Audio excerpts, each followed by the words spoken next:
BCom part first का chapter है corporate accounting का लेखांकन सिद्धांत, अवधारणाएं एवं परंपराएं। पहला आता है लेखांकन थॉट क्या होता है, विचार क्या होता है।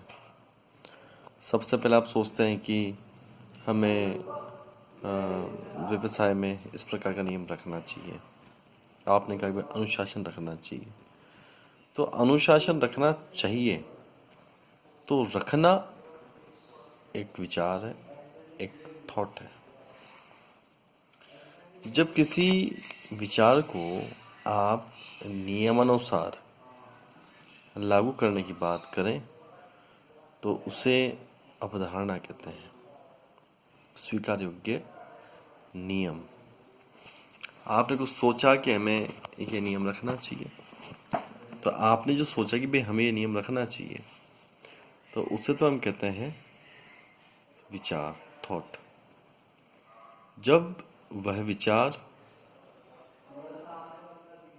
उस व्यवसाय के लिए स्वीकार्य नियम के रूप में मान लिया जाए तो उसे हम कहते हैं अवधारणा। और जब कोई अवधारणा सभी प्रकार के व्यवसाय के लिए एक नियम के रूप में, एक सिद्धांत के रूप में मान ली जाए कि भाई ये नियम है और ये नियम सभी प्रकार के व्यापारियों पे या व्यवसायों पे लागू होगा, चाहे वो उत्पादन करने वाली संस्था हो, माल बनाने वाली संस्था हो, किसी प्रकार की संस्था हो, तो किसी प्रकार की संस्था हो तो वह जो नियम है वो सिद्धांत माना जाता है या सिद्धांत होता है।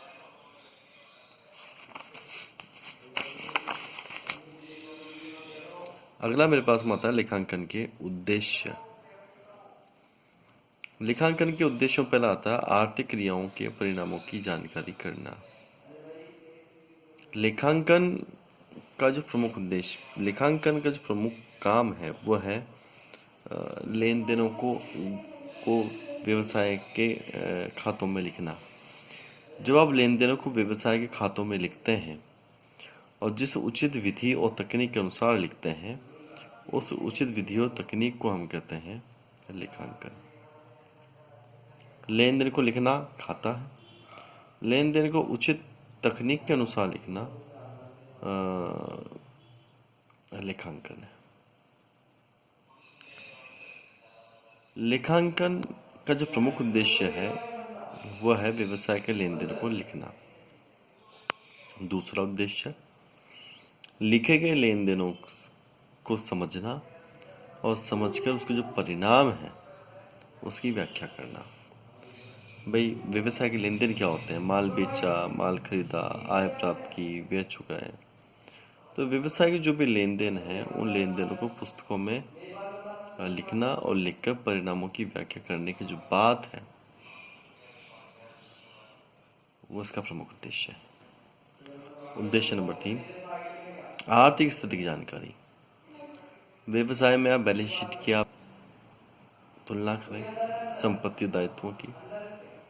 अगर दायित्व या देय लायबिलिटीज अगर कम है और संपत्तियां इन्वेस्टमेंट ज़्यादा है, रिजर्व फंड ज़्यादा है, तो हम कहेंगे कि हमारा व्यवसाय मजबूत स्थिति में है। तो व्यवसाय की जो आर्थिक स्थिति है उस आर्थिक स्थिति में जानकारी मिलती है। अगला आता है नंबर 4 उद्देश्य, लाभ की गणना। लेखांकन के माध्यम से जो खाते बनाए जाते हैं उन खातों के आधार पर हम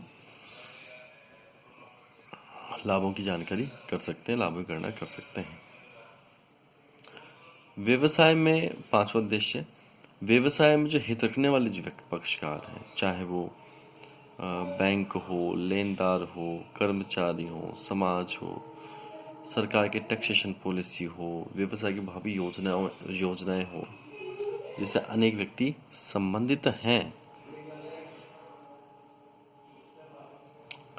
ये सब इस लेखांकन के आधार पर बनाए जो खाते हैं उनसे सूचनाएं एकत्रित कर सकते हैं, समझ सकते हैं। लेन देनों का लेखा करना।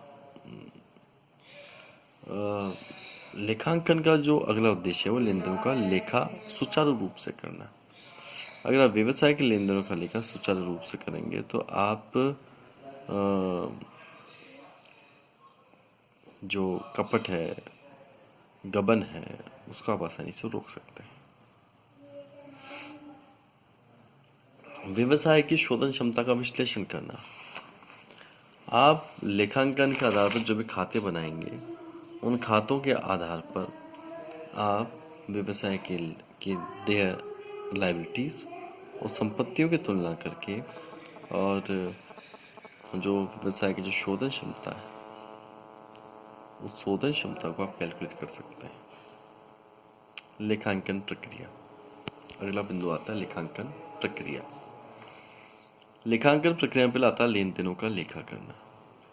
लेखांकन का जो लेखांकन जो प्रक्रिया है, उसका जो पहला जो कंटेंट है, वो पहला कंटेंट है लेन देनों का लेखा करना।